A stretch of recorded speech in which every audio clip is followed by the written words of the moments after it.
अस्सलामुअलैकुम and very good morning. जागो लाहौर में आप सबको खुश आमदीद कहते हैं जनाब। मैं हूं आपकी होस्ट मुनीबा आसिफ। इस उम्मीद और इस दुआ के साथ कि आप लोग इस वक्त जहां कहीं होंगे ठीक ठाक होंगे, अच्छी ज़िंदगी गुजार रहे होंगे, अपना तो ख्याल रख रहे होंगे, लेकिन अपने इर्द गिर्द लोगों का ख्याल रखना और अपने माहौल का ख्याल रखना भी बेहद ज़रूरी है जनाब। हम अपना तो ख्याल रखते हैं, अपनी खुशी गमी का ख्याल रखते हैं, लेकिन हमारे इर्द गिर्द जो लोग बसते हैं, हमारे हमसाए, हमारे अजीज़ व अकारिब, हमारे रिश्तेदार, हमारे फैमिली मेम्बर्स, उनकी खुशी और गमी का ख्याल रखना भी बेहद ज़रूरी है।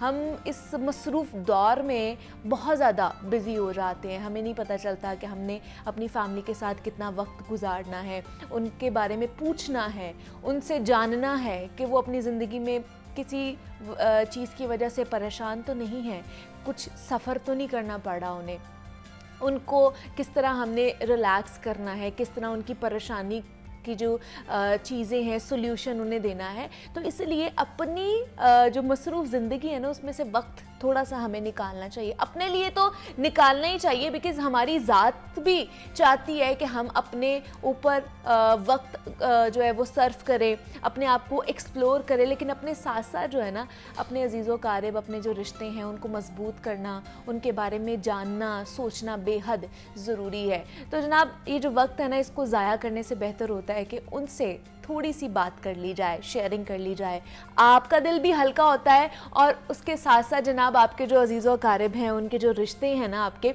वो भी मजबूत होते जाते हैं। तो ये आज का पैगाम था जो हमने आपके साथ शेयर किया है। उम्मीद है कि आज का आपका दिन बहुत अच्छा गुजरेगा। और जनाब अब आगे बढ़ते हैं, कुछ बात कर लेते हैं किताबों के हवाले से। प्रोफेसर अहमद हमाद साहब इस सेगमेंट में हमारे साथ मौजूद होते हैं। आज वो कौन सी किताब से हमारा तारुफ करवाने वाले हैं, उन्हीं से जानते हैं। जी अहमद साहब बताइएगा। शुक्रिया मुनीबा। एक सुबह जब वो जागी तो उसे मालूम हुआ कि उसकी दाहिनी आंख बाहिनी आंख से अलग देखती है और दायां हाथ बाएं हाथ से अलग है और उनका बाहमी रब्त टूट चुका है और इन चारों ने बाहम काम करने से इनकार कर दिया है। तब वो अपने इस आधेपन पर बहुत परेशान हुई। खौफ का एक घना स्याह मरगूला उसके चारों समत फैल गया और सहम कर उसने दोनों हाथों से चेहरा छुपाना चाहा, मगर इन दोनों हाथों से उसका चेहरा छुप न सका और आधा चेहरा उनकी गिरफ्त से बाहर था। एक जानिब हाथों की नरम गर्म पनाह थी, मगर दूसरी जानिब गर्मी का तेज़ सूरज और खाक उड़ाती सुबह। चुनाचे उसने अपने चारों जानिब देखा और किसी को पुकारना चाहा कि देखो ये क्या माजरा है, मगर चढ़ती धूप में अभी तक सब महवे ख्वाब थे और उनकी गर्म सांसों की आवाज़ कमरे में भरी थी। वो उठी और उठकर हर एक के करीब गई और देखा कि हर कोई सालम है और मीठी गहरी नींद में मुस्कुराता है और उनकी इस मीठी गहरी नींद पर उसने इत्मीनान का सांस लिया और मुंह पर ठंडे पानी के छींटे मारे, मगर तब उसको मालूम हुआ कि बीचों बीच उसके चेहरे के दो हिस्से हो चुके हैं।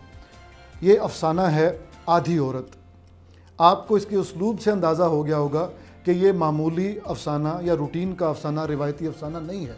ये रिवायत से हट के है, ये गैर मामूली है, ये सीधा सीधा बयानिया नहीं है, बल्कि ये अलामती अफसाना है। तो जब भी उर्दू अफसाने में अलामत का ज़िक्र आएगा, खालिदा हुसैन का नाम सबसे पहले आएगा। तो आज की जो किताब है वो खालिदा हुसैन के अफसानों पे मबनी किताब है और इस किताब का नाम भी इंतखाब खालिदा हुसैन। ये इंतखाब किया है डॉक्टर आसिफ फ़र्रुखी साहब ने और इसको ऑक्सफोर्ड ने शाया किया है। आज की इस किताब को हमने मुंतखब इसलिए किया कि खालिदा हुसैन ने जिस दौर में अफसाना लिखा, उस दौर में इस रंग का अफसाना बहुत कम लिखा जा रहा था। अफसाने के बारे में मैं ज़रा सा अर्ज़ करता चलूँ कि ज़्यादातर मुहक्किकीन ये कहते हैं कि 1904 या 1905 में इसका बाकायदा आगाज़ हुआ शॉर्ट स्टोरी राइटिंग का। और अब कुछ फिटनेस के हवाले से बात कर लेते हैं, क्योंकि अगर हम फिट रहेंगे तभी अच्छे तरीके से ज़िंदगी गुजार सकते हैं। तो योगी नईम साहब हमारे साथ मौजूद हैं। आज वो कौन सी योगा टिप्स हमें देने जा रहे हैं, उनकी तरफ चलते हैं और आज की योगा टिप्स उनसे लेते हैं। जी योगी नईम साहब बताइए। जैसा कि हम आज बात करना चाह रहे हैं फैटी लिवर पे, तो फैटी लिवर जो है इसके हवाले से हमें योग क्या मावनत कर सकता है। योग में बाकायदा ब्रीदिंग्स हैं, कुछ मुद्राज हैं, कुछ पॉस्चर्स हैं जो हमारे लिवर के फंक्शन को बहुत बेहतर कर देते हैं, जिससे फैटी लिवर नहीं होता। मैं एक बात बहुत ज़्यादा ज़रूरी समझता हूँ क्लियर करना कि अक्सर लोग हमें ये समझते हैं कि जनाब जो लिवर है ये खून बनाता है, हालांकि लिवर का खून बनाने के साथ कोई ताल्लुक़ नहीं है। लिवर उसको जो है वो बिल्कुल खून को बनाने का कोई काम नहीं करता। खून आपका बनता है बोन मैरो से। आप के एक बोन के अंदर वाइट सेल होते हैं, वाइट गुद्दा आपने जब देखते हैं तो आप जब हड्डी को साफ़ करते हैं तो उसमें से एक में से वाइट आपका निकलता है मगज़, और एक में से आपके जो है वो रेड निकलता है। तो ये रेड सेल्स और ये वाइट सेल्स, इस तरह टांगों में भी ये बोन मैरो से आपका ब्लड बनता है। जितना बोन मैरो अच्छा होगा उतना ही आपका ब्लड अच्छा बनेगा। तो इस चीज़ का जो है वो समझना बहुत ज़रूरी था, मैंने ये शुरू में बता दिया। अब हम करते हैं कि लिवर फंक्शन को बेहतर करने के लिए जो है वो हम क्या कर सकते हैं। लिवर फंक्शन आपके डाइजेस्टिव सिस्टम के साथ जुड़ा हुआ है। जितना लिवर फंक्शन अच्छा होगा उतना ही आपका डाइजेस्टिव सिस्टम अच्छा होगा, आपको भूख लगेगी, आपका जो है वो मेटाबॉलिक सिस्टम बेहतर होगा। अगर लिवर फंक्शन अच्छा नहीं होगा तो मेटाबॉलिक सिस्टम अच्छा नहीं होगा, आपका डाइजेस्टिव सिस्टम अच्छा नहीं होगा, आपको भूख नहीं लगेगी। तो ख्याल रखिए कि इसको फैटी लिवर से कैसे आपने बचाना है, आपने इस फंक्शन को कैसे बेहतर रखना है, आज हम उस पर बात करेंगे। सबसे पहले हम ब्रीदिंग से शुरू करते हैं। लिवर फंक्शन को बेहतर करने के लिए एक ब्रीदिंग है जिसका नाम है शैताली। तो शैताली प्राण कैसे करते हैं, ज़ुबान को बाहर निकाल के गोल कर लें और ज़ुबान के ज़रिए सांस लेंगे और नाक से खारिज करेंगे।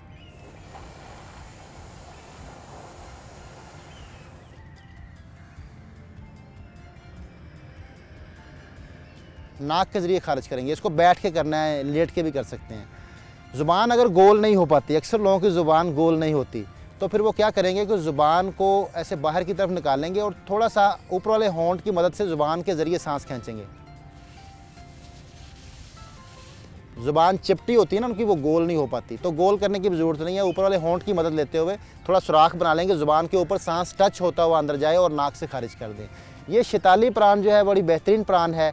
अगर आप ये करते हैं तो इससे आपका लिवर फंक्शन बेहतर होता है। आपके जो हीट होती है लिवर में वो इससे कम होना शुरू होती है। ये ठंडी प्राण है, ये ठंडक पैदा करती है, यहाँ तक कि ये फ़ीवर को भी कम कर देती है। अगर कभी किसी को फ़ीवर हो और वो फ़ीवर को आपने जो है वो कम करना चाह रहा है तो वो शैताली करना शुरू कर दे, तो ये 5 मिनट के अंदर जो है वो फ़ीवर कम होना शुरू हो जाता है।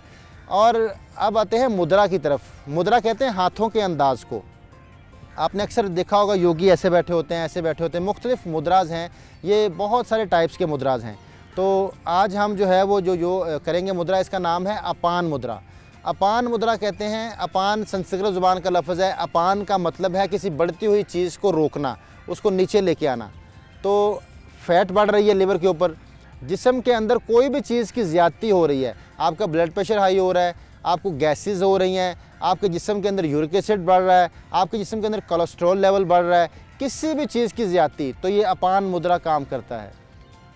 ये मैंने आपको डिटेल से बता दिया कि ये सिर्फ लिवर के लिए नहीं है। कोई भी जिस्म के अंदर ज़्यादती होगी तो उसको नीचे लाने के लिए, कम करने के लिए अपान मुद्रा बनाया जाएगा। कम से कम ये दरमियान की 2 उंगलियां बराबर करके और अंगूठा जोड़ के तीनों पोर बराबर कर लेंगे। और ये उंगलियां बिल्कुल सीधी नहीं करनी, हाथ थक जाएगा, सॉफ्ट रखिएगा, हाथों को भी सॉफ्ट रखिएगा और सिर्फ टच करना है अंगूठे को हाथों, ये 2 उंगलियों के साथ, ज़ोर नहीं लगाना। इसको आप लेट के या बैठ के बनाइएगा, वॉक करते हुए बनाएंगे तो इसका फ़ायदा नहीं होगा।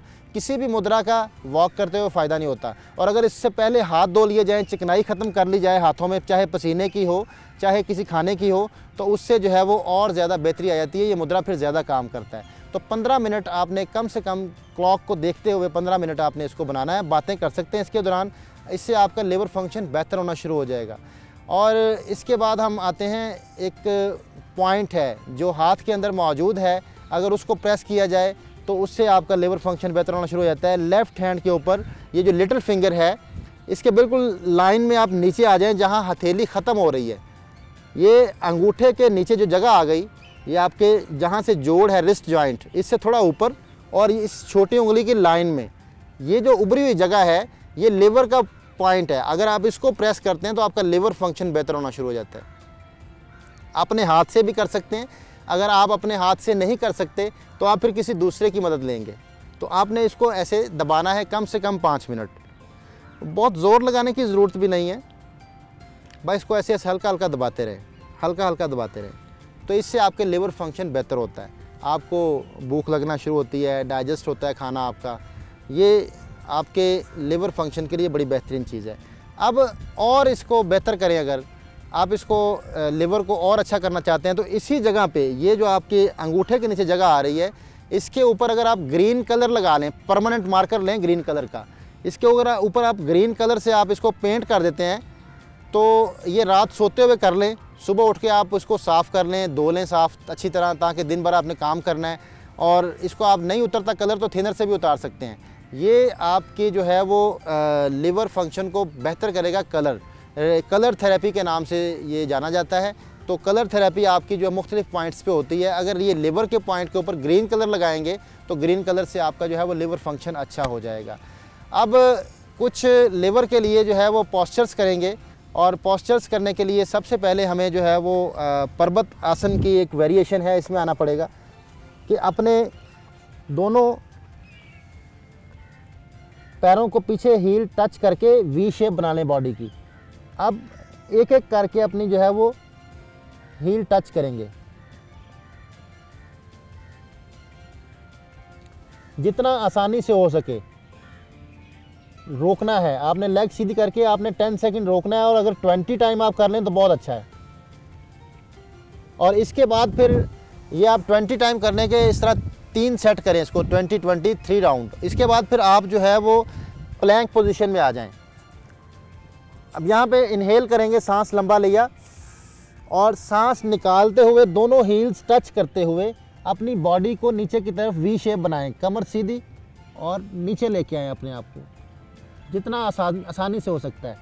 इनहेल करके आगे आएंगे, यहाँ रुकेंगे और एक्सहेल करते सांस निकालते हुए अपनी वी शेप बॉडी को करेंगे। इसके भी आप 5 टाइम जो है वो 3 सेट कर लें, 5 टाइम एक वक्त में करें और 3 सेट इसके कर लें। अब इसका तीसरा जो हमारा जो पोज है वो इसी के आगे आपने एक लेग को राइज करना है 1 बाय 1। आपने प्लैंक पोजीशन बनाई, इनहेल और सांस निकालते हुए पहले आपने पर्वत आसन किया और अब जो है वो एक लेग को राइज कर लेंगे।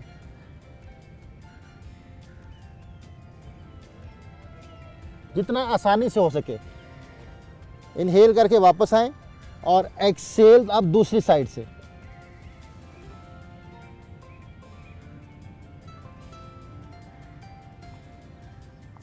और ये भी आप अल्टरनेट 4 टाइम होगा 1 बाय 1, तो आप 3 सेट इसके करेंगे। आखिरी हम करेंगे अब पोज जो है वो सर्वांग आसन। सीधे आप लेट जाएं और अपने कमर को ऐसे आपने ऊपर उठाना है। अगर आप शुरू में नहीं कर सकते तो आप टांगें दीवार के साथ रोक लें, वरना इसके लिए आपको आपकी कमर सीधी होनी चाहिए ऐसे।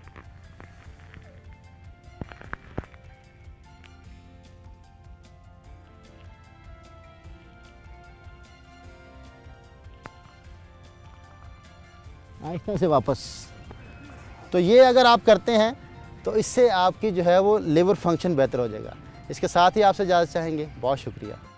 और जनाब अब कुछ बात कर लेते हैं आर्ट एंड क्राफ्ट के हवाले से, बिकॉज हमें भी इसमें बहुत ज़्यादा शौकीन हम होते हैं कि आर्ट एंड क्राफ्ट की चीज़ें करनी है। घर में जो वेस्ट चीज़ें होती हैं उनको किस तरह हमने यूटिलाइज़ करना है और बच्चे इसमें बहुत ज़्यादा इंटरेस्ट रखते हैं। तो आर्ट एंड क्राफ्ट है, अलीना नकवी हमारे साथ मौजूद हैं, वो आज हमें क्या सिखा रही हैं उनकी तरफ चलते हैं। मैं हूँ Alina Naqvi, art and craft expert. आज हम बच्चों के रूम के लिए डेकोर की चीज़ें बनाने वाले हैं डिफरेंट। मैं आपको बताऊंगी किस तरह बना सकते हो, जिसमें पेपर का ज़्यादा यूज़ होगा। वो पेपर जो हम वेस्ट कर देते हैं या हमने यूज़ किया तो वो हमने फेंक दिया, हमें चाहिए नहीं, उससे हम ट्री बनाने वाले हैं, वो भी बच्चों के लिए, जो उनके रूम के लिए बहुत अच्छा डेकोरेशन पीस बनेगा। उसके लिए सबसे पहले मैंने डिफरेंट पेपर्स लिए हैं।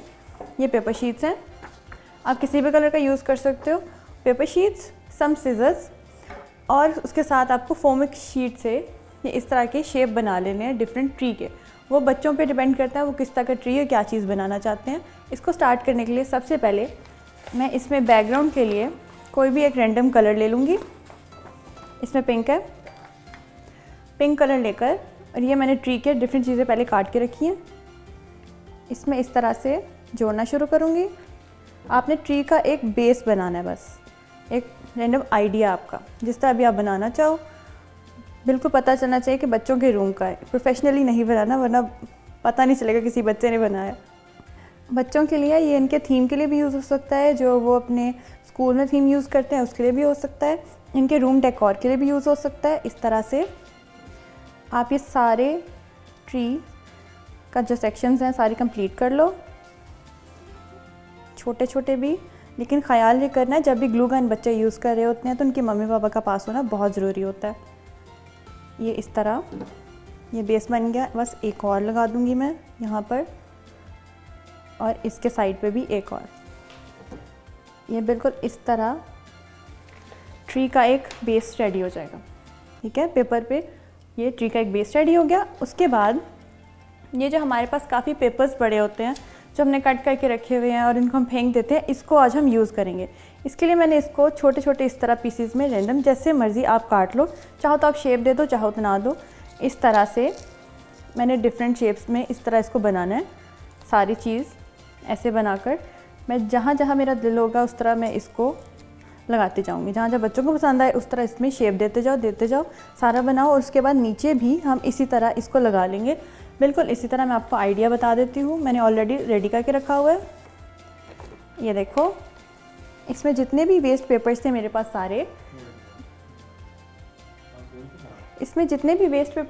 सारे, वो मैंने इस पर सारे लगा दिए। ये एक तो ये हुआ कि जब वो ज़ाया भी नहीं हुए, दूसरा बच्चों के रूम के लिए ये अच्छा एक डेकोर पीस भी बन गया और ट्री भी है, बच्चे इससे सीखेंगे भी और ये कलरफुल भी है जो कि बच्चों को बहुत अट्रैक्टिव चीज़ लगती है। मैं उम्मीद करती हूँ कि बच्चों को ये ट्री डेकोर बहुत अच्छा लगा होगा और वो इसको ट्राई भी करेंगे। आज के लिए सिर्फ इतना ही। सी यू नेक्स्ट। और जनाब इसी नोट पे एक छोटी सी ब्रेक लेते हैं, आपने कहीं नहीं जाना, मिलते हैं इस ब्रेक के बाद।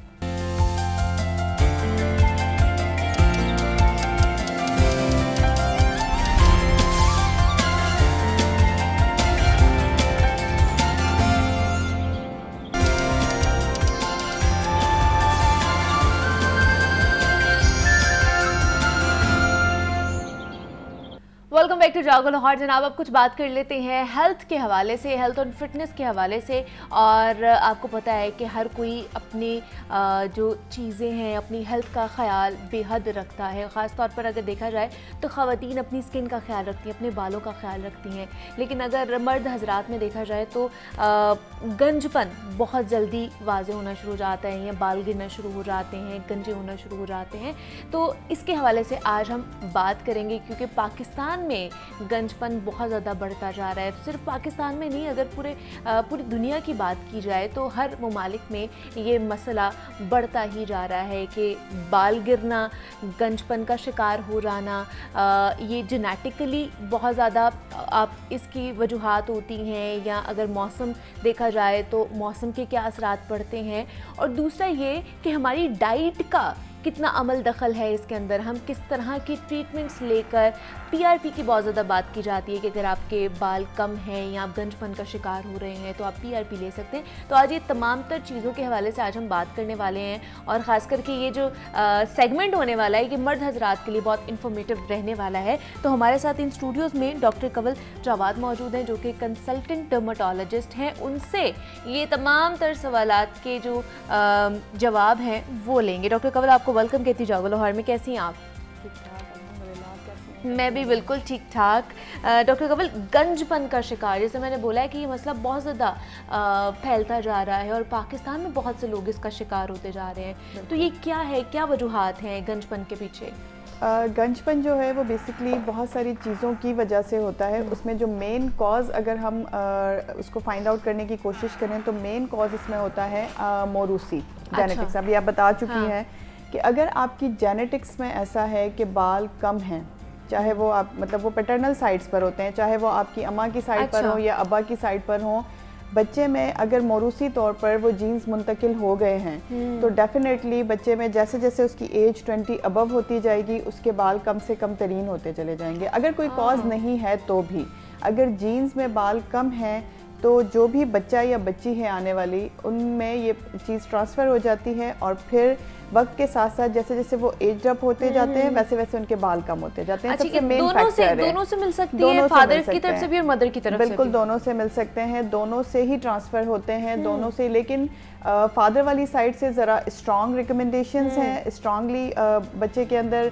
बाल आपके डिपेंड करते हैं कि अच्छे होंगे, घने होंगे, पतले होंगे, या आपके बाल कब किस एज में फॉल करना शुरू कर देंगे। सो दोनों ही साइड से होता है। बट कुछ चीज़ें ऐसी हैं जिन्हें हम हम कोशिश करते हैं कि अगर वक्त से पहले आपको पता है कि आपके ख़ानदान में लाइक आपके फादर, आपकी मदर, इन साइड्स पर पहले ही आपको पता है कि बाल कम हैं, तो फिर आपको कोशिश करनी चाहिए कि आप इनिशियल स्टेज पर ही कुछ ऐसे ट्रीटमेंट्स हैं जिन्हें अगर आप स्टार्ट कर दें तो काफ़ी हद तक हम बालों को बचा सकते हैं। सबसे पहली जेनेटिक्स है। अच्छा। उसके बाद अगर कोई हार्मोनल डेफिशिएंसी है आपकी बॉडी में, चाहे वो मेल हो या फीमेल हो, सही। हार्मोनल डेफिशिएंसीज या हार्मोनल प्रॉब्लम मोस्टली फीमेल्स को होते हैं। जी जी। तो उनमें भी बालों का गिरना या बालों का कम होना वक्त के साथ साथ स्टार्ट हो जाता है।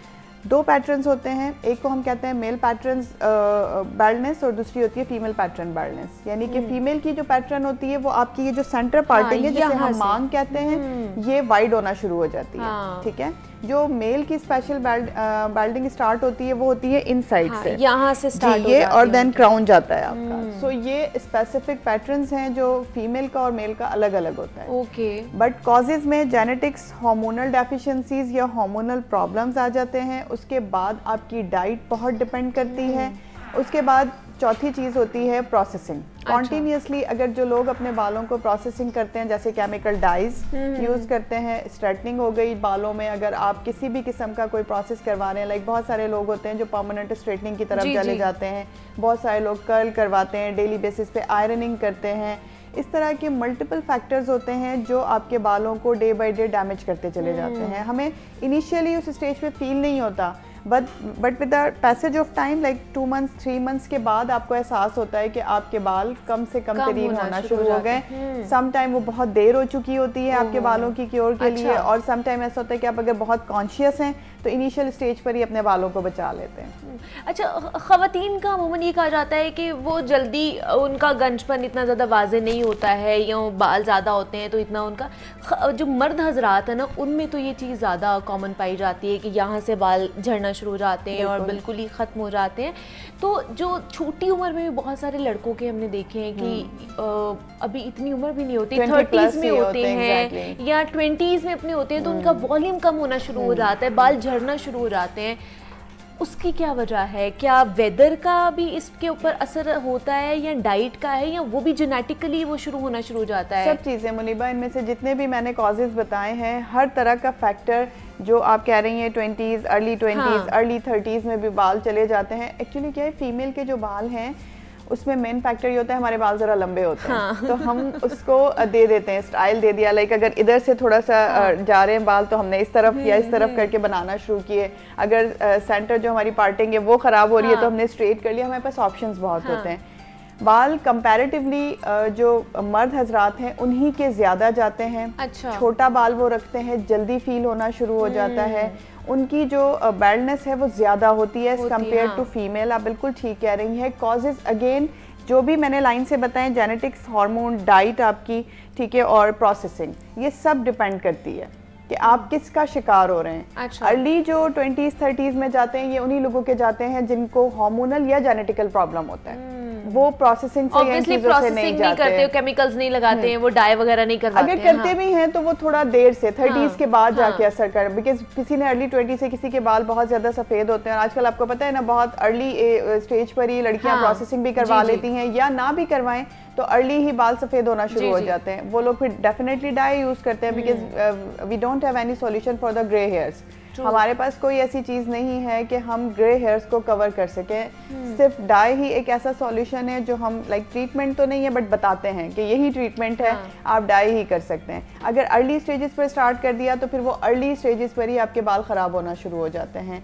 उसके कॉज में आप बार बार भी अगर इसको काउंट करेंगे किसी भी वजह से होगा, कॉजेज़ में यही 4-5 कॉजेज़ आते हैं जिनकी वजह से आपके बाल कम होना शुरू हो जाते हैं या फिर गंजपन की तरफ चले जाते हैं, गंजपन का शिकार हो जाते हैं। अच्छा, ये वाला जो मौसम है जो अभी डॉक्टर कबल चल रहा है, मानसून का मौसम है जिसमें हब्स का मौसम है, गर्मी है, पसीना बहुत ज़्यादा आता है, मैंने देखा है कि खासतर लड़के जो हैं उन्होंने कैप बहुत ज़्यादा उसका इस्तेमाल करते हैं। क्या कैप की वजह से भी बाल झड़ते हैं, कमज़ोर होते हैं और ये गंजपन का शिकार हो जाते हैं? मुनीबा, अनफॉर्चुनेटली ऐसा है। हम प्रोटेक्शन के लिए कैप्स लेते हैं, लेकिन ऐसा होता नहीं है कि वो आपको, अगर आप उसको एक लिमिट में यूज़ करें, आपने जाना है, फॉर सपोज लड़के ज़्यादातर बाइक पे ट्रैवल करते हैं ना, वो इसीलिए कैप्स पहन लेते हैं कि बाल उड़े ना या ख़राब ना हो या कोई डस्ट ना आए, बट वो उनको आहिस्ता आहिस्ता इतनी आदत हो जाती है कि वो कॉन्टिन्यूसली कैप्स पहनना शुरू कर देते हैं। लाइक आप पूरा देखिए सारा दिन पहने होते हैं, पहनी होती है इवन तो मैंने देखा है, लाइक मेरा अपना भाई भी ऐसे करते हैं। मैं उन्हें कहती हूँ आप लोग लेटते हो तो एटलीस्ट इसे उतार दिया करें, वो उसे लेटे हुए भी पहने हुए होते हैं, इतने वो यूज्ड टू हो जाते हैं, तो वो डेंजरस है, लाइक वो खराब है। वो आपके बालों को सबसे पहले, जैसे अभी वेदर है उसमें ह्यूमिडिटी ज्यादा है, पसीना ज्यादा आता है। आप सोचें एक चीज जिसे आपने कवर किया हुआ है वहां पसीना ज्यादा आएगा एज कंपैरेटिव कि आपने उसे खुला छोड़ा हो।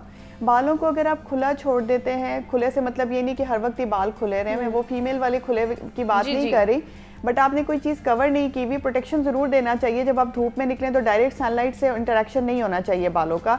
आपने कैप्स पहने हुए हैं या आपने स्कार्फ किया हुआ है या आपने कवर किया हुआ है दुपट्टे से या अम्ब्रेला ली हुई है, किसी भी तरह बालों को प्रोटेक्ट किया हुआ है, वो फॉर द टाइम बीइंग होता है, बट उससे बाल प्रोटेक्ट होते हैं। लेकिन आपने कॉन्टिन्यूस पहना हुआ है तो ह्यूमिडिटी आएगी, बालों में पसीना आएगा, जिसकी वजह से बालों का अपना नॉर्मल टेक्सचर खराब होगा, बालों की ड्राइनेस बढ़ जाएगी। उस पसीने की वजह से आपको बज़ाहिर अपने बाल ऑयली फील होंगे, बट वो आपके बालों के अंदर से सारा नॉर्मल टेक्सचर खराब कर देता है। उसकी वजह से बालों में एक्नी स्टार्ट होना शुरू हो जाती है, दाने होना शुरू हो जाते हैं, डैंड्रफ होना शुरू हो जाती है, आपके बालों का ब्रेकेज स्टार्ट हो जाता है कॉन्टिन्यूसली। काफ़ी हमारे पास पेशेंट ऐसे आते हैं जिनका बज़ाहिर कोई कॉज नहीं होता, बज़ाहिर वो कुछ कोई हार्मोनल जेनेटिकल कॉज नहीं होता, बट वो कहते हैं हमारे बाल डे बाई डे, आप यकीन करें बड़ी मुश्किल से फाइंड आउट कर पाते हैं कि वो जो कैप्स हैं वो रीज़न है। 24/7 अगर आप कैप्स पहन कर रखोगे तो आप सोचें बाल आपके कब, उनको ब्रीदिंग कब मिलेगी, बालों को कब ऑक्सीजन मिलेगी, बालों को कब न्यूट्रिशन मिलेगी।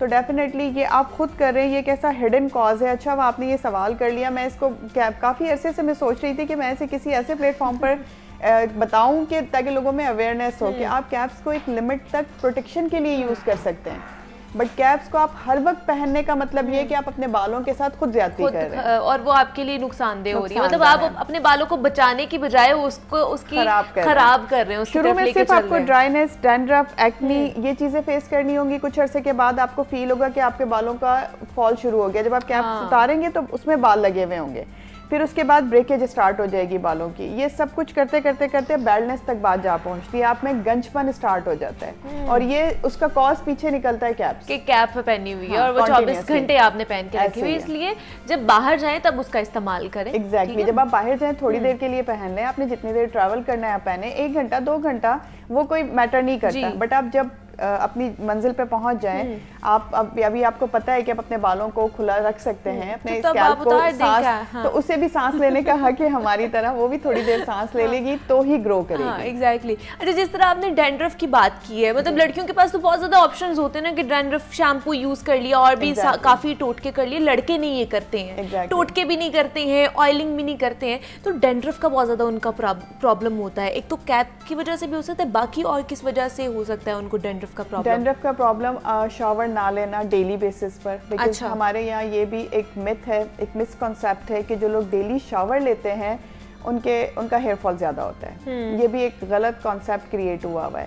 ऐसा नहीं है, जो लोग डेली शावर लेते हैं, आप सोचें ऐसे ही हमारे मजहब में सफाई निस्फ़ ईमान नहीं कहा गया, सफाई निस्फ़ ईमान है, आपने डेली शावर लेना है। अगर आप डेली अपने बालों को साफ करेंगे तो उसमें से जो डस्ट है, उसमें से जो गर्द है वो सब निकल जाएगा, एक्स्ट्रा ऑयल निकल जाएगा, तो आपके बालों में एक हेल्दी ग्रोथ होगी, उसको ब्रीदिंग का मौका मिल जाएगा। बट अगर आप शावर नहीं ले रहे हैं डेली बेसिस पर, काफ़ी लोग मैंने ऐसा देखा है कि 2-2, 3-3 दिन वो अपने बालों को नहीं धोते। अच्छा, लाइक वैसे उन्होंने शावर लिया बट वो डेली बेसिस पर अपने बालों को नहीं धोते। ठीक है। तो वो उसके लिए बेहतर यही होता है कि आप डेली बेसिस पर अपने बालों को धोएं, डेली बेसिस पर अपने बालों को वॉश करें, और वॉश करने के बाद आप अपने बालों में जो भी आप ऑयल यूज़ करते हैं उसे इस्तेमाल कर सकते हैं। बिफोर शावर भी यूज़ कर सकते हैं और आफ्टर शावर भी ले सकते हैं, क्योंकि लड़कों में ऑयलिंग की आदत नहीं होती। सो अगर आपने नेक्स्ट डे मॉर्निंग में शावर लेना है तो आप रात में अपने बालों में हल्का सा तेल लगाकर सो जाएं, उससे आपके बालों को ना सिर्फ ग्रोथ में हेल्प मिलेगी बल्कि आपके बालों की डैंड्रफ भी दूर हो जाएगी। सही। कॉजेज में डेली शावर ना लेना शामिल है, बालों की केयर ना करना, लाइक शैम्पू जो हाथ लगा वो उठाया, बस जल्दी जल्दी शैम्पू किया और गीले बालों के साथ ही कैप पहना। बहुत से लड़के तो शैम्पू भी यूज नहीं करते। एग्जैक्टली, सोप के साथ ही सब धो लेते हैं। वो कहते हैं हमें फर्क ही नहीं पड़ता, बट वो फर्क कुछ अरसे में नजर आ जाता है पड़ना, कुछ अरसे में आपको फील हो जाता है कि आपको फर्क पड़ रहा है। सो इसीलिए आपको इन चीज़ों से एहतियात करनी चाहिए, बिकॉज फीमेल ज़रा कॉन्शियस होती है, जल्दी पता चल जाता है। लड़कों को काफ़ी सालों से डैंड्रफ होती है बट उन्हें फ़र्क नहीं पड़ता। अगर पूछो हिस्ट्री में तो वो कहते हैं हाँ डैंड्रफ है, वो ऑन एंड ऑफ होती रहती है, लाइक सर्दियाँ आती हैं तो ज़्यादा हो जाती है, गर्मी होती है तो खुद ही ख़त्म हो जाती है, नॉर्मल लेके चलते हैं। एग्जैक्टली। लेकिन डैंड्रफ आपके बालों के लिए बहुत डेंजरस है। डैंड्रफ मेन कॉज होता है आपका हेयर फॉल का, जो आपको पता भी नहीं चल रहा होता।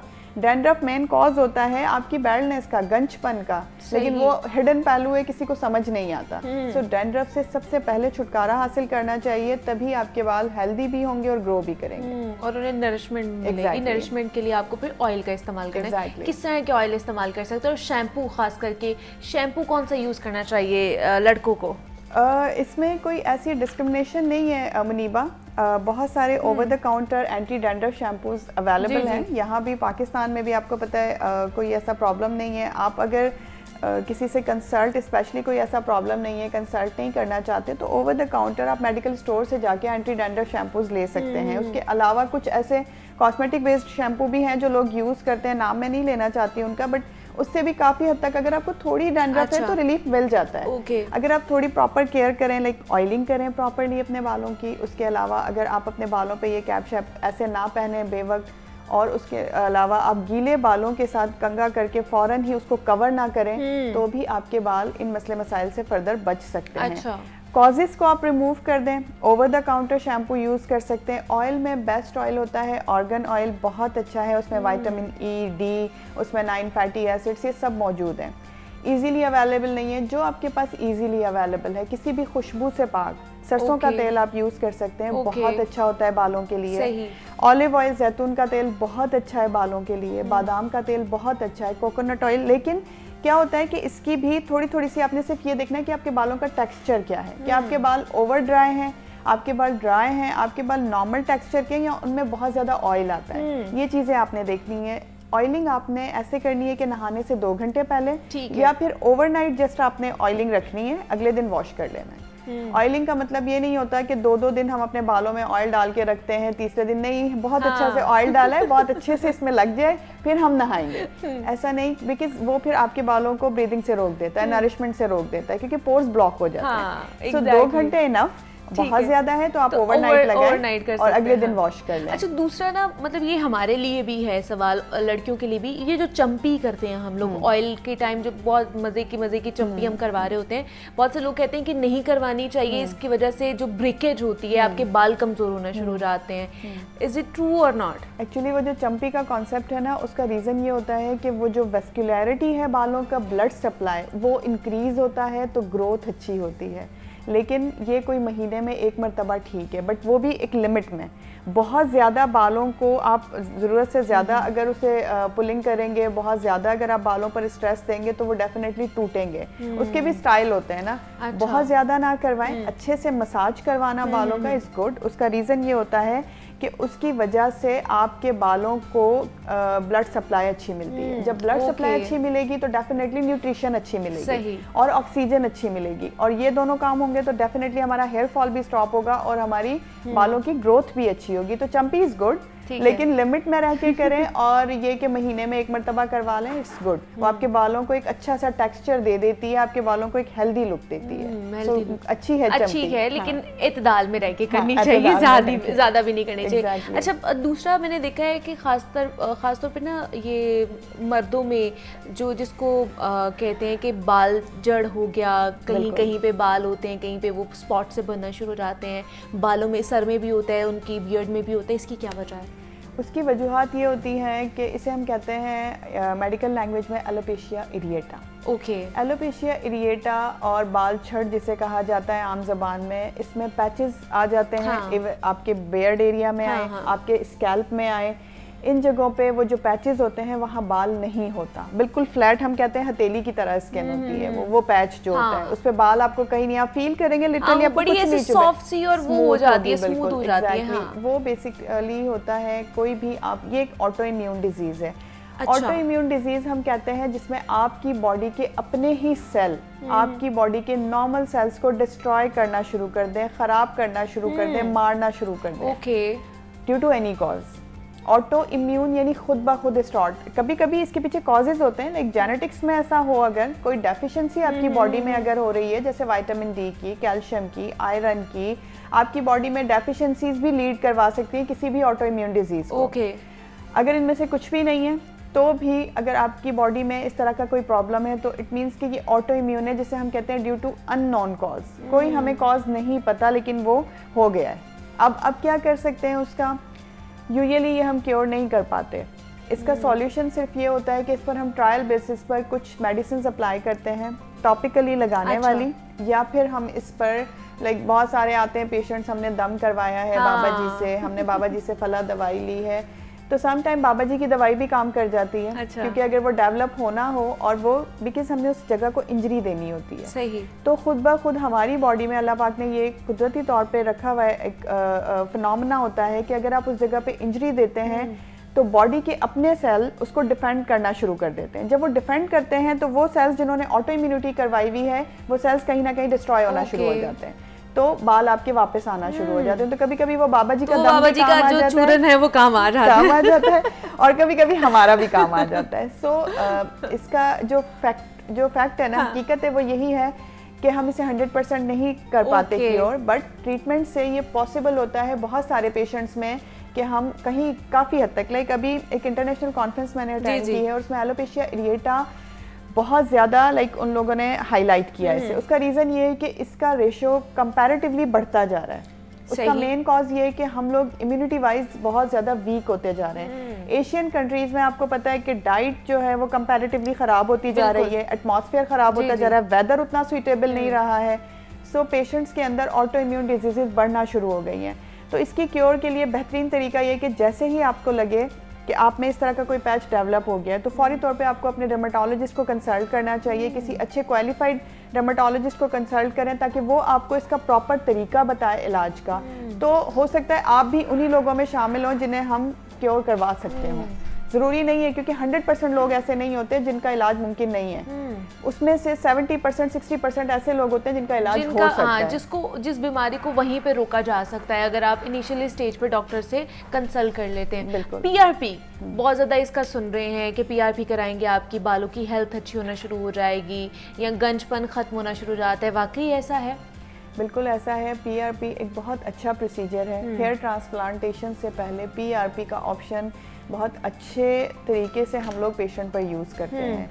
रीज़न ये है कि आप पीआरपी पेशेंट की जब आप करते हैं, पीआरपी होता है बेसिकली प्लेटिलेट रिच प्लाज्मा, वो उसमें प्लाज्मा रिच प्लेटिलेट्स होते हैं ना, यानी कि प्लेटिलेट्स बहुत ज़्यादा, प्लेटिलेट्स में अल्लाह पाक ने कुदरती तौर पर ये एफिकेसी रखी है कि वो नए सिरे से ग्रोथ करवा सकता है, जान डाल सकता है किसी भी सेल में। ये हमारे ब्लड में ही अल्लाह पाक ने कुदरती तौर पे रखा है। तो आपका ब्लड लेके पीआरपी तैयार की जाती है और उसे ही उस स्पेसिफिक जगह, चाहे वो आपका बेयर्ड एरिया हो, आपका फेस हो, आपकी स्कैल्प हो, उसे अप्लाई किया जाता है। इवन दो हाथों पे भी किया जाता है, जिनको रिंकल्स होते हैं, जिनकी वक्त से पहले एजिंग स्टार्ट हो जाती है, उन पे भी हम पीआरपी करते हैं। तो पीआरपी बहुत बेनिफिशियल है। वो ना सिर्फ स्कैल्प के लिए है, हेयर फॉल को कंट्रोल करने के लिए, नई ग्रोथ करवाने के लिए, बल्कि वो काफ़ी हद तक आपके फेस की बहुत मल्टीपल जो चीज़ें हैं उनको भी कवर कर लेती है, जैसे हाइपर पिगमेंटेशन है, मेलाज्मा है, रिंकल्स आपके फेस पर झुर्रियाँ पड़ना शुरू हो गई हैं वक्त से पहले, उन सब चीज़ों को, स्किन की टाइटनिंग के लिए, लिफ्टिंग के लिए, इन सब के लिए भी पीआरपी यूज़ होती है। उसके अलावा अगर मतलब मेरा टॉपिक नहीं है बट मैं बताऊँ, पीआरपी आप जिन लोगों को आर्थराइटिस होता है, घुटनों की तकलीफ होती है,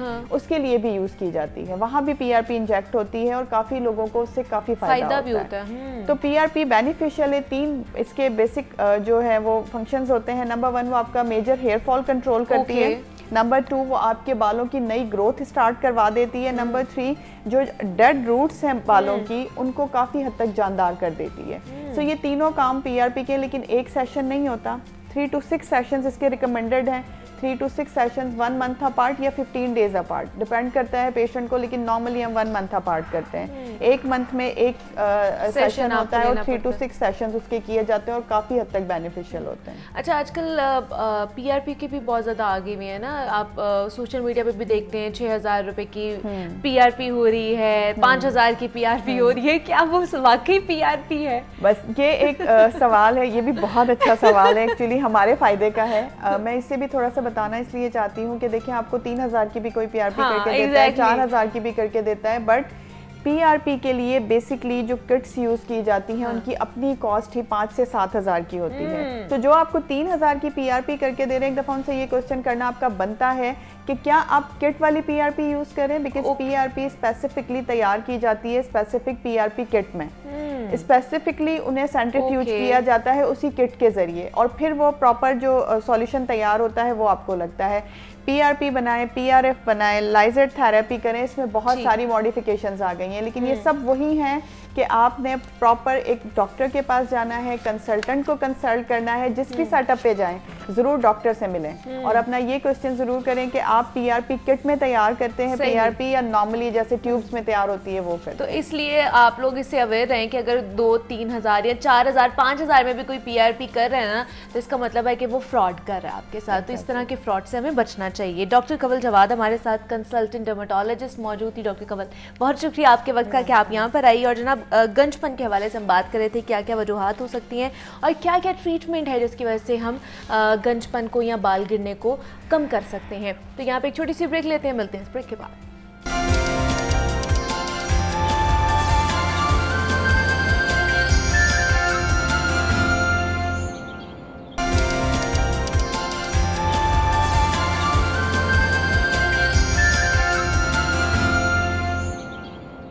वेलकम बैक टू जागो लाहौर। जनाब सेगमेंट है हमारा लाहौर की दुनिया, जिसमें हम लाहौर और लाहौरियों के मसाइल डिस्कस करते हैं। और आज हम बात करने वाले हैं रोड एक्सीडेंट्स की वजह से जो मसाइल का सामना लाहौरियों को करना पड़ रहा है। और ये एक बड़ी अलार्मिंग चीज़ भी है और हैरानकुन बात भी है कि इस हवाले से इकदाम कितने उठाए जा रहे हैं।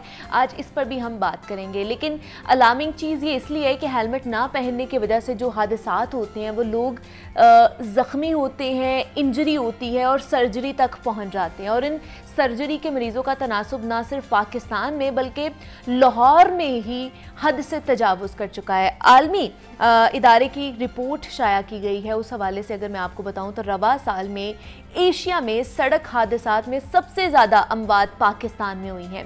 और सड़क हादसात में अमवात के लिहाज से पाकिस्तान दुनिया में 48वें नंबर पर पहुंच चुका है। और सड़क हादसात में हर साल दुनिया भर में बताया जा रहा है कि तकरीबन 1.35 मिलियन अफराद हलाक होते हैं, जबकि 20 से 50 मिलियन लोग गैर मुहलिक ज़ख्मों का शिकार भी हो रहे होते हैं। इसके अलावा जब हमने बहुत सारी इंफॉर्मेशन इकट्ठी की और पता ये चला हमें कि बहुत से लोग जब सर्जरी तक पहुंच जाते हैं ना, तो उनके लिए हस्पतालों में जगह नहीं मिलती है, क्योंकि हादसात में ज़ख्मी अफराद के लिए सहूलियात बहुत कम है, इंफ्रास्ट्रक्चर हमारे पास नहीं है, हमारे पास हॉस्पिटल्स की तादाद इतनी ज़्यादा नहीं। और हैरानकुन बात यह है कि बहुत बड़ी तादाद में मरीज़ सर्जरी तक तो पहुँच जाते हैं। और मुतल्लिका महकमों के सरकारी इदादोशुमार के मुताबिक 2021 में होने वाले कुल हादसात में से 57% हादसात जो मुहलिक थे, जबकि 43 गैर मुहलिक थे। और 2022 में अगर देखा जाए तो 43% लोग मुहलिक और 57% गैर मुहलिक हादसात तक पहुंचे हैं। तो ये ना सिर्फ हादसात में जो है इदादोशुमार में इजाफा होता जा रहा है, बल्कि इसका बोझ हमारे जो हेल्थ सिस्टम है उसके ऊपर भी पड़ता है, और जिसकी वजह से हमारे जो डॉक्टर्स हैं उन्हें बहुत ज़्यादा मुश्किलात का सामना करना पड़ता है। तो आज हम इस हवाले से बात करेंगे कि जो हेड सर्जरीज़ हैं, जो इंजरीज़ हैं, वो क्यों बढ़ती जा रही हैं और हेलमेट ना पहनने की वजह से क्या रेशो होती है, हम बात की, और हेलमेट पहनने की वजह से क्या क्या किस तरह हम बचाव मुमकिन बना सकते हैं। इन स्टूडियोज़ में हमारे साथ इस वक्त मौजूद हैं साहबजादा डॉक्टर काशिफ सुल्तान साहब हैं, fellow American college of surgeons हैं और कंसल्टेंट न्यूरो सर्जन हैं, जिन्ना हॉस्पिटल से इनका ताल्लुक है। डॉक्टर साहब, आपको वेलकम कहती हूँ जागो लाहौर में। कैसे हैं आप? Thank you so much. अल्हम्दुलिल्लाह जी, बिल्कुल खैरियत। डॉक्टर साहब, आज हम बड़ी इम्पोर्टेंट चीज़ के हवाले से कि सर्जरीज़ और ख़ास तौर पर जो हेड इंजरीज़ हैं उनकी तादाद बहुत ज़्यादा बढ़ती जा रही है, मरीज़ बहुत ज़्यादा आते हैं इसके। हेलमेट की वजह से ज़्यादातर जो ज़ख्मी मरीज़ आते हैं, हेलमेट ना पहनने की वजह से उनकी एक्सीडेंट्स होते हैं। बिस्मिल्लाहिर्रहमानिर्रहीम। अस्सलातु वस्सलामु अलैका या रसूलुल्लाह। बहुत शुक्रिया, आपने एक बड़ा इंपॉर्टेंट टॉपिक आज शुरू किया। एक्चुअली सबसे पहले तो कैटेगराइज करें कि रोड एक्सीडेंट्स किन कैटेगरीज के होते हैं। अच्छा। पहली कैटेगरी है हाई वेलोसिटी एक्सीडेंट्स।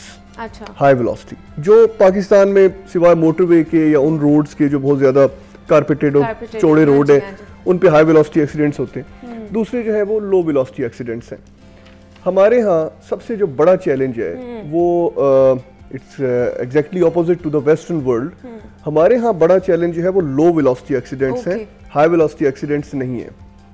अगर उसको आप कंपेयर करें दोनों को, तो हमारे यहाँ वो कदरे कम है हाई वेलोसिटी एक्सीडेंट्स, क्योंकि हमारे मोस्टली जो लाहौर की हम बात कर रहे हैं तो यहाँ पे सिटीज़ के अंदर लो वेलोसिटी एक्सीडेंट्स जो होते हैं वो व्हीकल में ट्रैवल करने वाले बंदे को उतना नुकसान नहीं देते, लेकिन जब एक बंदा मोटर बाइक पे ट्रैवल कर रहा होता है तो उसके लिए वो लो वेलोसिटी एक्सीडेंट भी काफ़ी होता है, क्योंकि वो बिल्कुल एयर में बैठा होता है, हवा में होता है, और जब वो गिरता है तो वो डायरेक्टली हिट करता है, चाहे वो लो वेलोसिटी से भी किसी चीज़ को हिट करे तो अच्छी खासी सीवियर इंजरीज हो सकती है। सही। तो हमारे यहाँ चैलेंज ये है।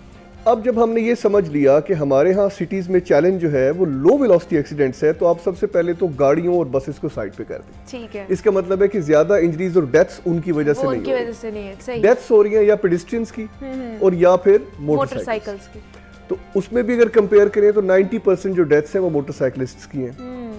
अब मोटरसाइकिलिस्ट को अगर उस लो वेलोसिटी एक्सीडेंट से वो दुनिया से चला जाता है तो उसकी सबसे बड़ी वजह हेड इंजरी है, क्योंकि लो वेलोसिटी एक्सीडेंट अगर लिम्ब को लगेगा तो ज्यादा से ज्यादा कोई एक बोन फ्रैक्चर हो जाएगी, ओके।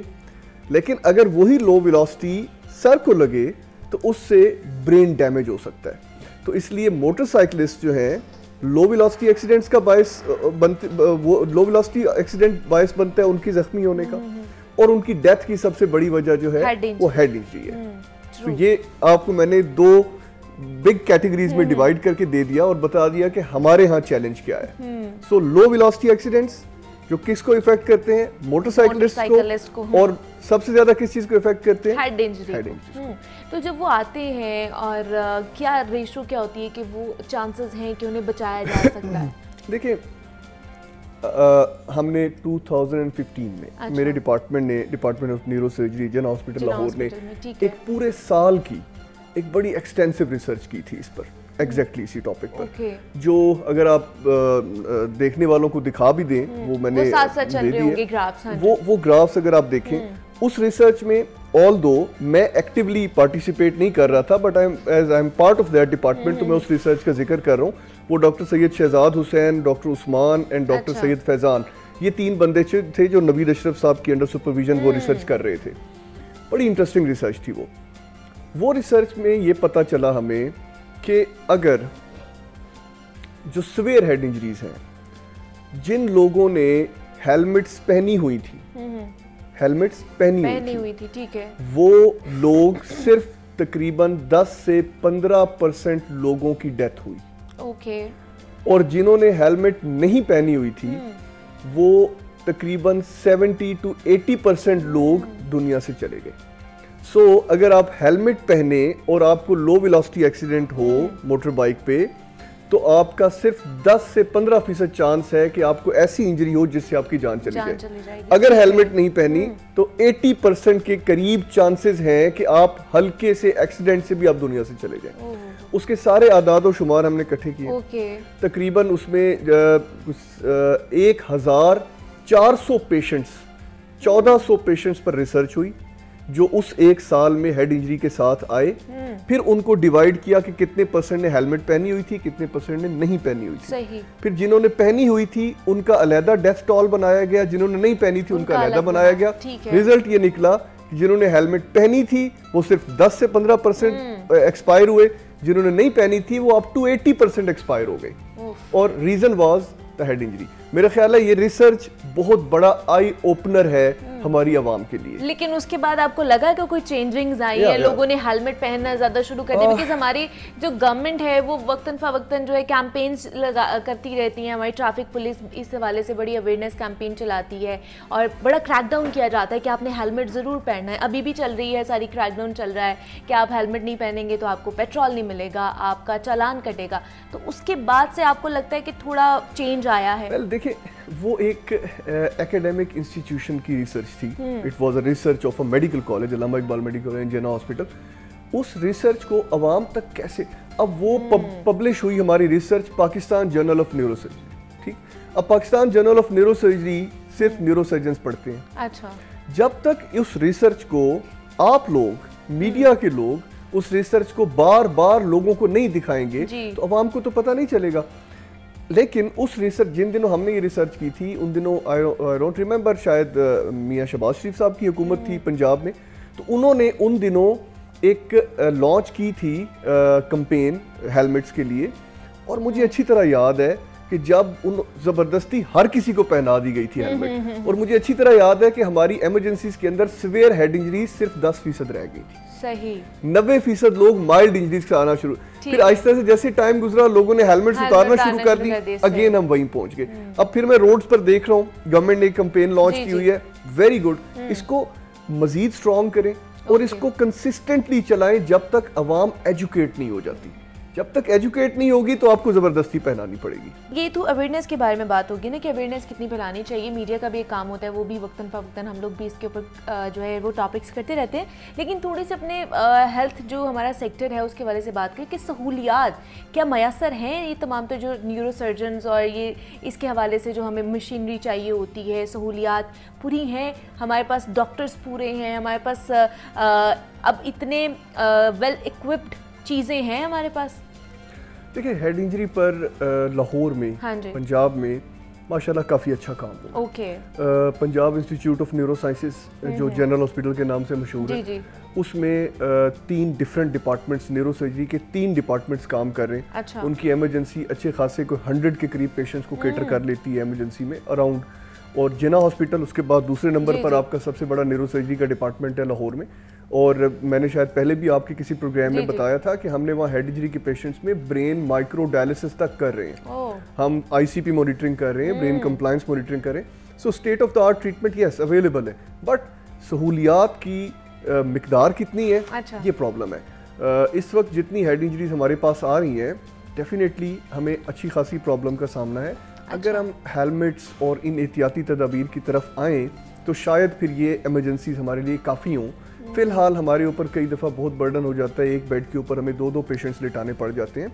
ऐसा भी हो जाता है कि कोई बड़ा एक्सीडेंट हो गया, खुदा न खास्ता कोई ऐसा इवेंट सिटी में हो गया जिसकी वजह से एमरजेंसी जो है वो ज़्यादा ओवर बुक्ड हो गई। तो हमें सहूलियात न्यूरो सर्जरी की लाहौर की हद तक तो शायद ठीक है, लेकिन आप मुल्तान के जो हॉस्पिटल्स हैं वहाँ बहुत कम है।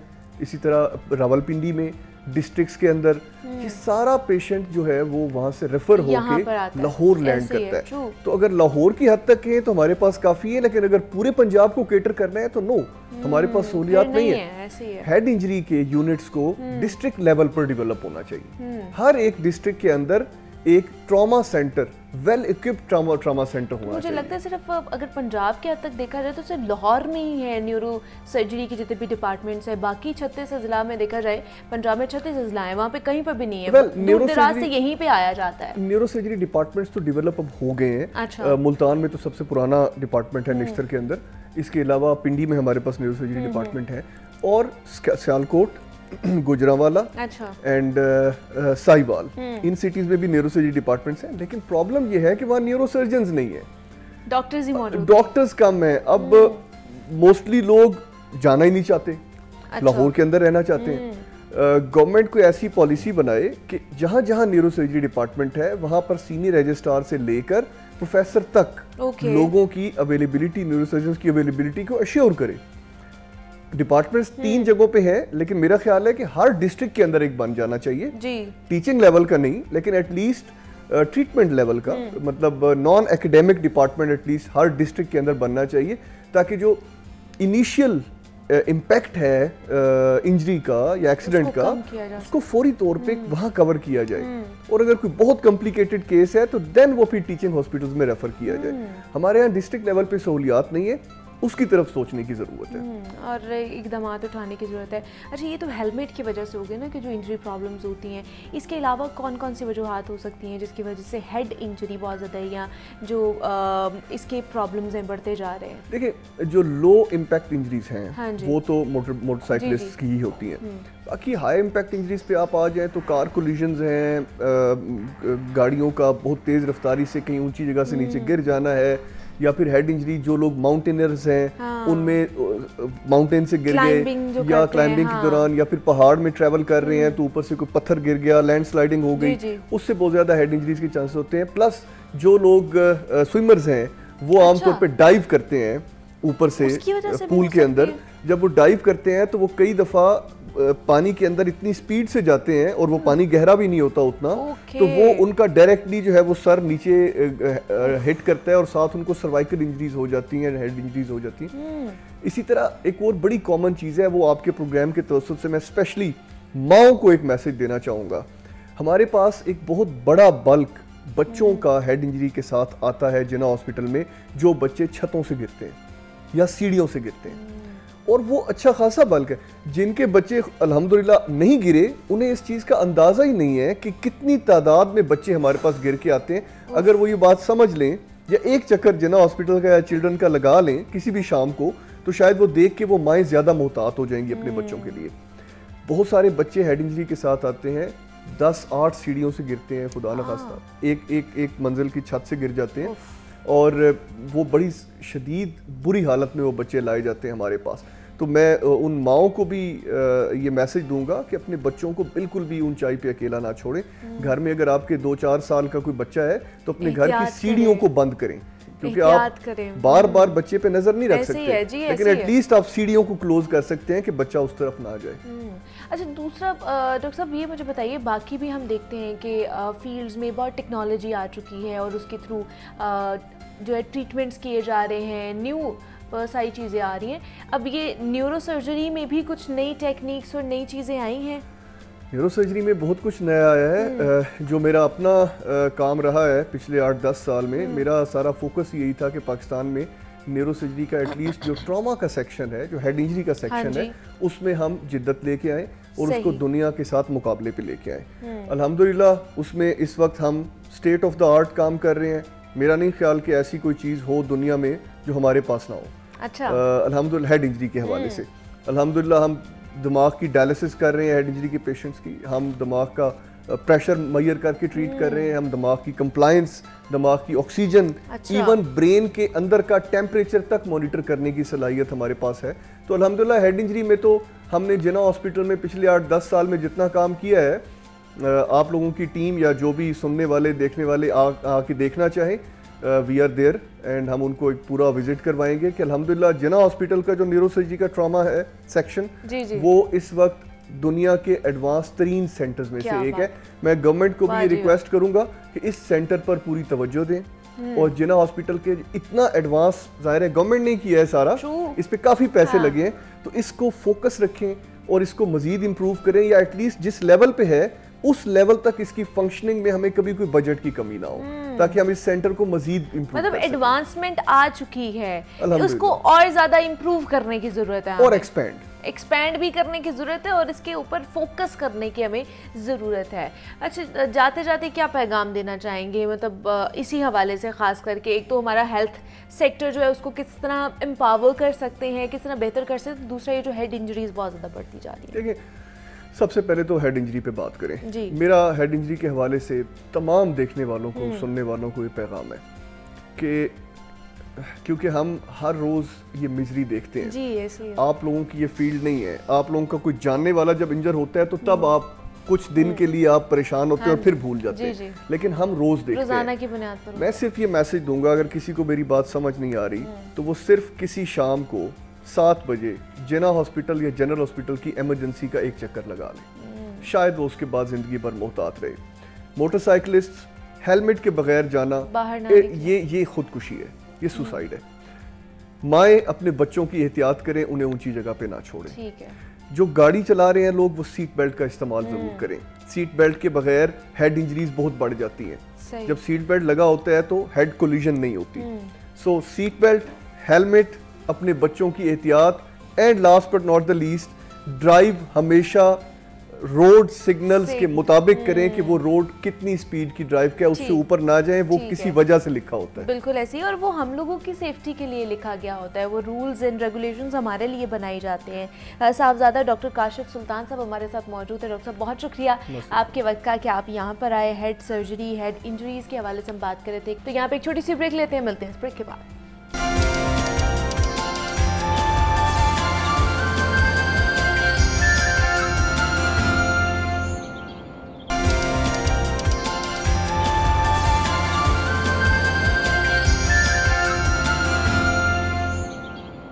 वेलकम बैक टू जागो लाहौर। जनाब, अब कुछ बात कर लेते हैं फिट रहने के हवाले से। तो हम लोग ज़्यादातर वक्त जो है ना कामकाज में अपना गुजारते हैं, बिज़ी रहते हैं, इतना मसरूफ़ रहते हैं कि अपनी सेहत और जिसामत का ख्याल नहीं रख पाते हैं, यहाँ पर वक्त ही नहीं निकलता है हमारे पास।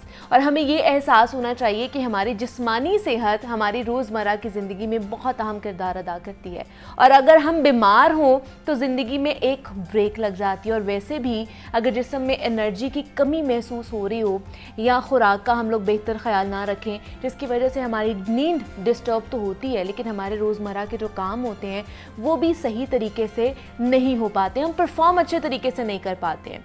लेकिन इस सब में हम दवाइयों की तरफ ज़रूर भागते हैं, जो कि जिस्म के साथ ज़्यादती है। एक बात जहन में ज़रूर रखें कि इंसान की आदत का उसके काम और ज़िंदगी में ओवरऑल प्रोडक्टिविटी पर बहुत ज़्यादा असर होता है। और अगर एक्सरसाइज करना हमारी प्रायोरिटीज़ में नहीं होगा तो कम से कम बेहतर जिस्मानी सेहत हासिल ज़रूर करें। और इसलिए ज़रूरी होता है कि दिन में बेशक थोड़ा सा वक्त अपनी सेहत के लिए आप निकाल लें। ज़्यादा इंटेंस नहीं हो सकती है आपसे वर्जिश, तो कोई बात नहीं, थोड़ी सी वर्जिश ज़रूर करें दिन में। और साथ ही साथ हम इस चीज़ का भी ख्याल रखें कि कौन सी ग़िज़ाएँ हमारी सेहत के लिए अच्छी हैं और कौन सी अच्छी नहीं हैं। इसके साथ साथ एक और बहुत अहम चीज़ है जिस पर बात करनी है हमने, कि हम फिट रहने के लिए ना मसनूई अद्वियात से इज्तनाब करें, क्योंकि इनसे तरह तरह की बीमारियां जन्म ले रही हैं। और हाल ही में नेशनल गेम्स में 2 ख़वातीन समेत 5 कौमी एथलीट्स के डूप टेस्ट पॉजिटिव आ गए हैं। गुज़श्ता माह कोयटा में होने वाली कौमी खेलों में शरीक एथलीट्स में से 20 कौमी एथलीट्स के डूप टेस्ट लिए गए, और 100 मीटर एथलीट्स में नईम अख्तर, 100 मीटर एथलीट में देखा गया है कि ईशा रहमान, और 800 मीटर में राबिया आशिक के अलावा और भी ऐसे एथलीट थे जिनका नाम शामिल है। जबकि वेट लिफ्टर 96 किलोग्राम कैटेगरी के मोहम्मद ताहिर के डोप टेस्ट भी पॉजिटिव आए हैं, यानी उन्होंने मुकाबले में हिस्सा लेने से पहले एनर्जी ड्रग्स ली थी। तो अब इस तरह की जो ड्रग्स हैं इसका इस्तेमाल कितना नुकसानदेह हो सकता है, इस पर आज हम बात करेंगे। और एक्सरसाइज करना कितना ज़रूरी है हमारे लिए, फिट रहना कितना ज़रूरी है, इसके ऊपर बात करने के लिए हमारे साथ इंस्टीट्यूट में मौजूद हैं हाफिज़ खालिद मलिक साहब हैं, जो कि फ़िटनेस एक्सपर्ट हैं और मिस्टर पाकिस्तान भी रह चुके हैं। 2022 का टाइटल उनके नाम है। हाफिज़ साहब, आपको वेलकम कहती हूँ जागो लाहौर में। कैसे हैं आप? बहुत शुक्रिया, आई एम फाइन, गुड। आप कैसी हैं? मैं भी बिल्कुल ठीक ठाक। हाफिज़ साहब, फिट रहना मर्द या फिर ख़वातीन दोनों के लिए सबसे पहले बताइए कितना ज़रूरी है? बड़ा खूबसूरत क्वेश्चन आपका। देखिए, सेहत वो चीज़ है जिसको अल्लाह पाक ने पसंद फरमाया जी। आपकी ज़िंदगी की सबसे कीमती तरीन चीज़ जो है वो सेहत है। यानी दुनिया की जितनी मालो दौलत आप इकट्ठी कर लें तो आप सेहत ख़रीद नहीं सकते। हम सारी ज़िंदगी सेहत ख़राब करते हैं पैसा कमाने के लिए, सारी ज़िंदगी वही पैसा हम बाद में सेहत को ठीक करने पे लगाते हैं, तो हमारी सेहत अच्छी नहीं होती है। सही है। अगर हम सिर्फ अपना अनहेल्दी लाइफस्टाइल जो है उसको छोड़ दें, सही, हम अपनी ईटिंग हैबिट अच्छी कर लें, और अगर सिर्फ और सिर्फ हम अपनी डाइट में थोड़ा सा नज़र रख लें कि हमने क्या खाना है, क्या नहीं खाना, किस वक्त खाना है, तो मेरा ख़्याल है कि हम हेल्दी रह सकते हैं, फिट रह सकते हैं। सेकेंड ये है मुनीबा कि मरता वो नहीं है जिसकी आंखें बंद होती हैं, मरता वो है जो अपनी ज़िंदगी में ही देखे वो बीमार हो गया, उसको खुदा न खास्ता किसी बीमारी में मुब्तला हो गया। बीमारी का आना भी अल्लाह ताला की रहमत होती है, लेकिन डिपेंड करता है आप पे कि आप इसे बच कैसे सकते हैं या बचा कैसे जा सकता है। इसका सबसे पहले तो आप सिर्फ और सिर्फ अपनी डाइट पे फोकस करें। अगर आप अपनी डाइट को अच्छा रखते हैं, डाइट पे नज़र रखते हैं, तो फिर मेरा ख्याल है कि आप काफ़ी हद तक बीमारियों से बच सकते हैं और फिट भी रह सकते हैं, जो कि बहुत ज़रूरी है। अच्छा, लेकिन इस पे मज़ीद मैं बात करूँगी, लेकिन जो आज जिस पे मैंने इम्पॉर्टेंट बात है कि डोप टेस्ट जो पॉजिटिव आए हैं, बहुत से हमारे एथलीट्स के आपने भी मुकाबले किए हैं, कॉम्पिटिशन्स में आपने भी हिस्सा लिए, तो ये जो डोप टेस्ट पॉजिटिव आ जाते हैं, कोई ये दवाइयाँ खाई जाती हैं, मसनूई अद्वियात का इस्तेमाल किया जाता है, ये क्या है, क्यों ये खाई जाती हैं, क्या ये रिक्वायरमेंट होती है किसी मुकाबले की? अच्छा अपनी बात, सबसे पहले तो ये नेशनल सतह के ऊपर ना डोप टेस्ट की चेकिंग कभी भी नहीं हुई, चेक होता ही नहीं है। अच्छा, ये रैंडमली फर्स्ट टाइम इन्होंने कुछ 10 साल बाद 7 साल बाद इन्होंने रैंडमली चेक किया है। तो हमारे साथ लोग 5 लोग पकड़े गए, जिसमें 2 लड़कियां हैं, 3 लड़के हैं, ठीक है। अच्छा, वो बॉडी बिल्डर नहीं है, वो एथलीट हैं, वो वेट लिफ्टर हैं या रनिंग में हैं, डिफरेंट। देखिए, इसके लिए गवर्नमेंट को सबसे पहले इसकी रोकथाम के लिए अवेयरनेस के कोर्सेज करवाने चाहिए। लोगों को इन चीज़ों का नहीं पता।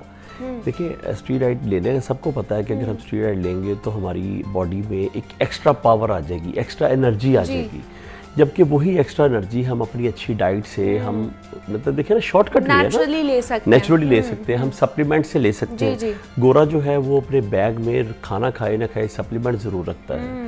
सप्लीमेंट जो है वो आपकी बॉडी की डेफिशिएंसीज को ख़त्म करता है। आपकी बॉडी की जो डेफिशिएंसीज हैं विटामिन्स की, मिनरल्स की, आपकी बॉडी में जो वीकनेसेस हैं वो सप्लीमेंट ख़त्म करता है। अच्छा, अब हम शॉर्टकट के चक्कर में हम जब लाइन से हटते हैं, हम उसको क्रॉस करने की कोशिश करते हैं, तो हम हमेशा नाकाम होते हैं।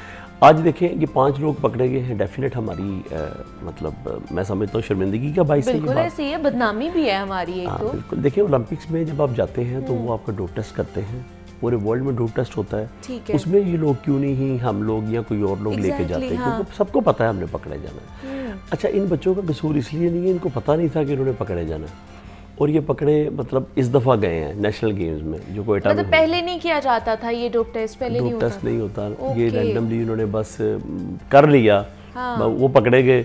लेकिन इससे पहले ज़रूरी है कि गवर्नमेंट अगर हर नेशनल एथलीट जो है, जो नेशनल गेम्स होती हैं या जो आपके कॉम्पिटिशन्स होते हैं नेशनल सतह के ऊपर, सभी में डोप टेस्ट होना चाहिए। ये देखिए, ये ड्यूटी गवर्नमेंट की है, इसको रोकथाम करना गवर्नमेंट की ड्यूटी है।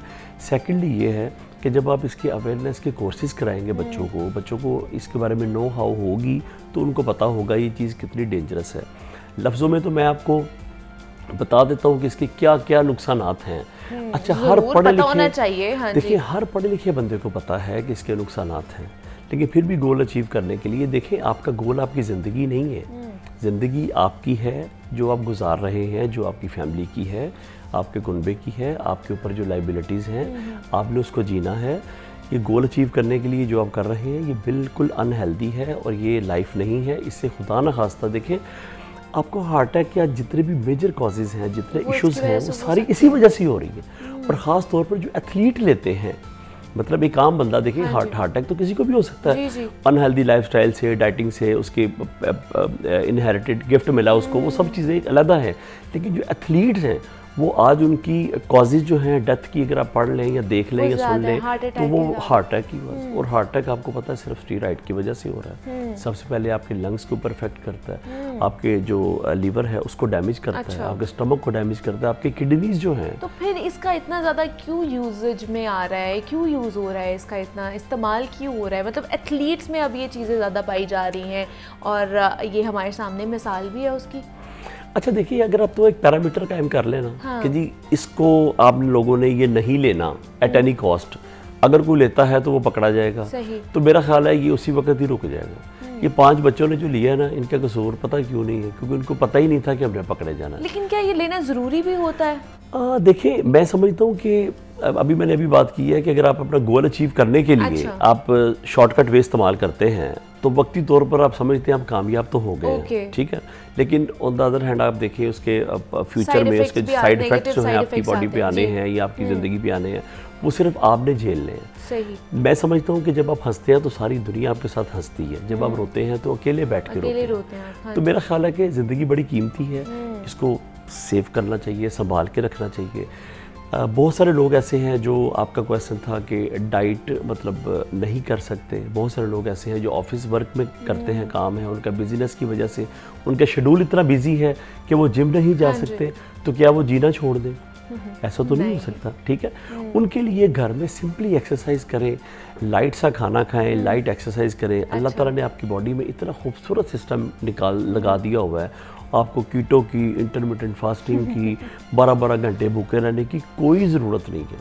बहुत ज़्यादा भाग दौड़ करने की, बहुत ज़्यादा वॉक करने की, 2-2 घंटे पागलों की तरह जिम में जाकर ट्रेनिंग करने की, स्वेटिंग करने की कोई ज़रूरत नहीं है। तो फिर क्या करें अगर ये सारी ज़रूरत नहीं है? तो फिट भी तो रहना है। फिट भी तो रहना है, बड़ी प्यारी बात है। देखिए, आप ज़रूरत से ज़्यादा जहर है, कोई भी चीज़ हो, आप ज़रूरत से ज़्यादा खाना भी अपने अंदर डाल लेंगे तो वो भी जहर है।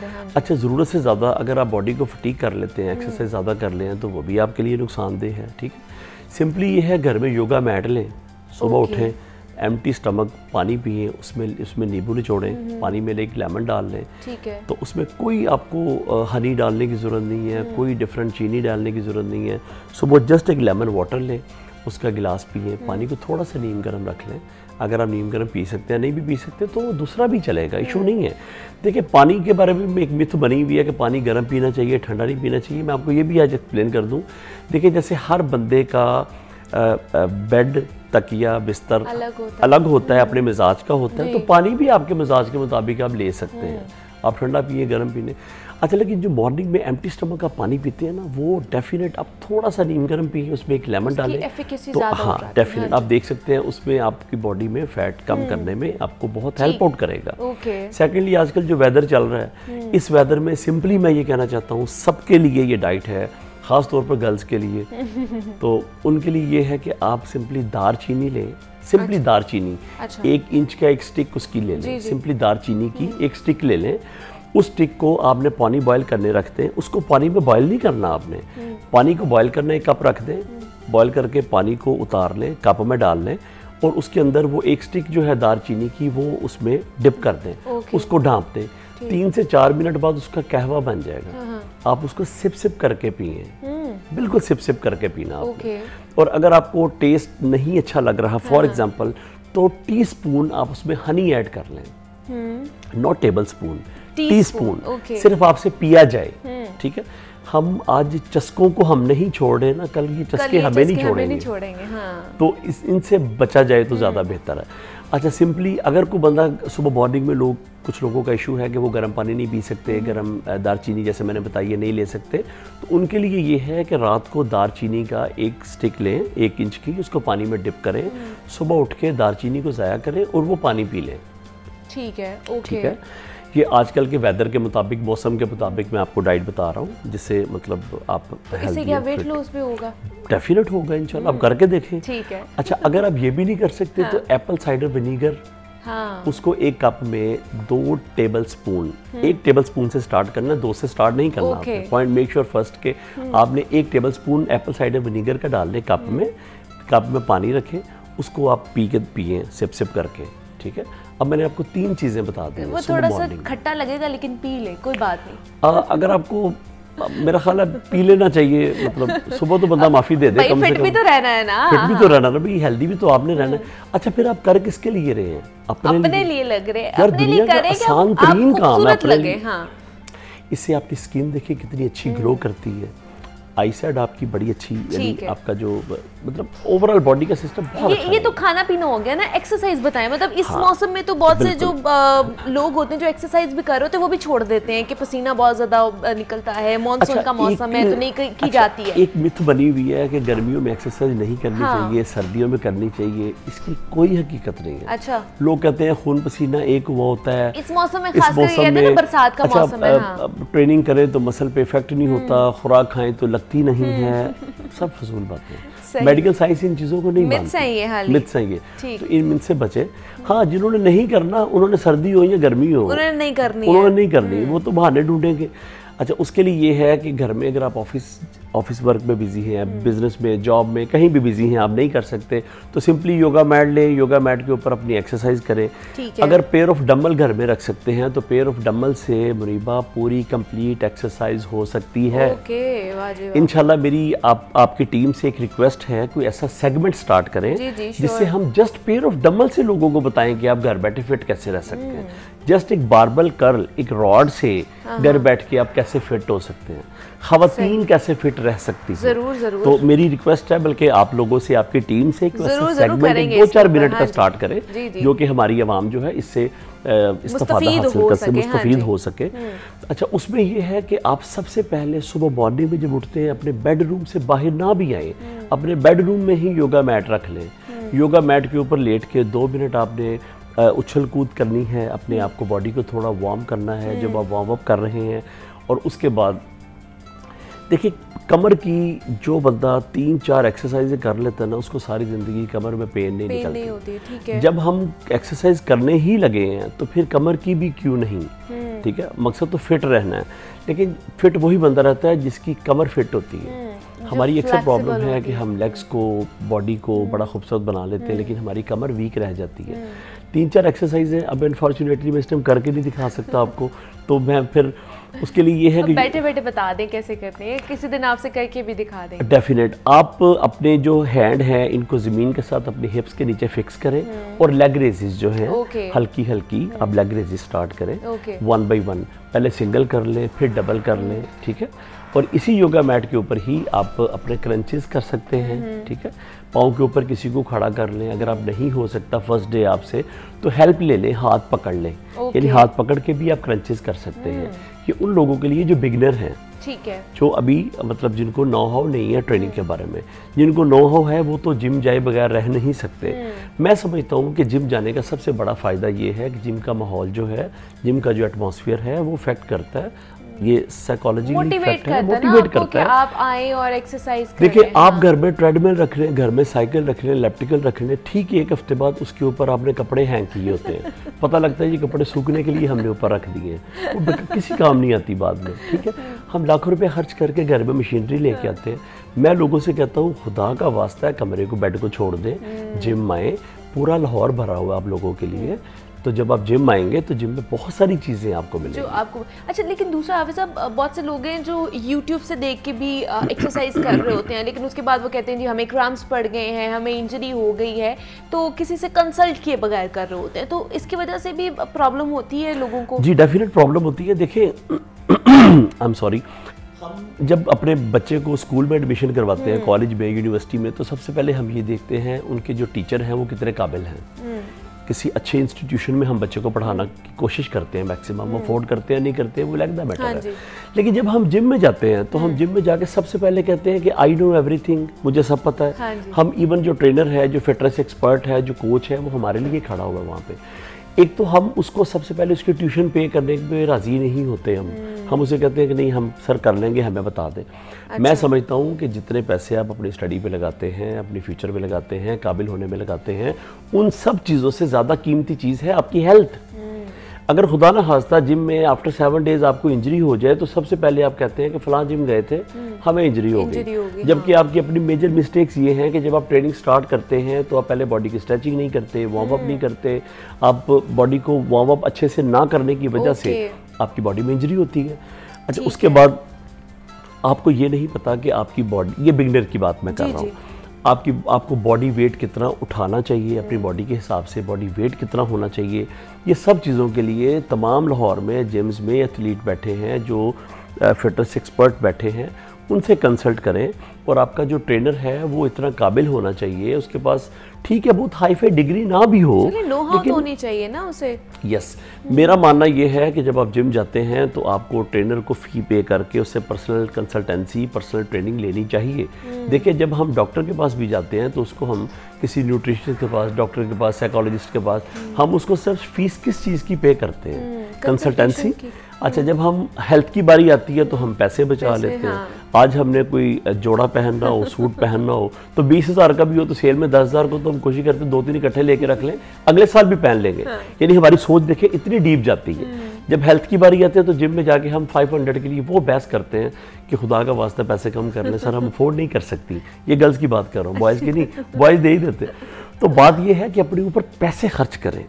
आप खुद ब्रांड हैं, आपको ब्रांड पहनने की जरूरत नहीं है। और आप खुद ब्रांड कब बन सकते हैं? जब आपका हैंगर खूबसूरत होगा। मुरीबा, आपका हैंगर खूबसूरत है, आप कुछ भी पहनती है अच्छा लगता है। अभी मैं आया हूँ, मैंने सबसे पहले आपके ड्रेस की तारीफ क्यों की है?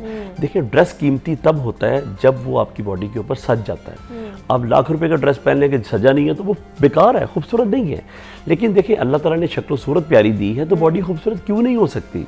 हमारी थोड़ी सी मेहनत से अगर हमारी बॉडी बहुत खूबसूरत हो सकती है तो हमें थोड़ी सी मेहनत करने में प्रॉब्लम क्या है? हैंगर खूबसूरत बनाएं, आप खुद ब्रांड है, किसी ब्रांड की जरूरत नहीं है। एग्जैक्टली ऐसे ही है।